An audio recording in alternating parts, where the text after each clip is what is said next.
শুভ দুপুর বন্ধুরা, তোমরা সবাই কেমন আছো? যা গরম পড়েছে, আমি একদম ভালো নেই। তো সকাল দিয়ে নানারকম কারণে মেয়ের স্কুল ছিল, ওকে দিয়ে আসা নিয়ে আসা, তার মধ্যে ঘরের নানারকম কাজ, এইসব করতে করতে আজকে কোনো ভিডিও বা পোস্ট কিছুই করা হয়ে ওঠেনি। তো যাই হোক, খাওয়া শুরু করে দিয়েছি। আজকে প্রথমেই ছিল একটা বাটা। তো এটা কি বাটা তোমরা বলো তো দেখি, কেউ বলতে পারো কি না? আর বাটা যেরকমই হোক, সব রকম বাটাই আমি কিন্তু খুব ভালোবাসি।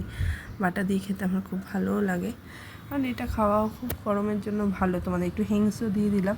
তারপর ছিল শুক্তো, তারপরে ছিল ডিমের ঝোল, ডিম কষা। যাই হোক, ডিমটা করছি কারণ এখন মেয়ে মাছ খেতে চায় না, একদমই না। কেন 2-3 মাস হয়েছে দেখি মাছ খাচ্ছিই না, তাতে কোনোভাবেই আমি খাওয়াতে পারছি না। আর বাবা মেয়ের ভালোই হয়েছে, এর জন্য বাবাও পছন্দ করে না, মেয়েও এখন খাচ্ছে না, তাই মাছটা একটু কমই হচ্ছে, ডিমই করতে হচ্ছে। ডিম, চিকেন, মাটন এগুলোই আমার ঘরে এখন ঘুরে ফিরে হচ্ছে। তো যাই হোক, ওরা যখন খাচ্ছে না, আমি নিজের জন্য আর করে উঠতে পারছি না, করি না, ভালো লাগে না একা একা খেতে। তারপরে ছিল আম। চলো টাটা।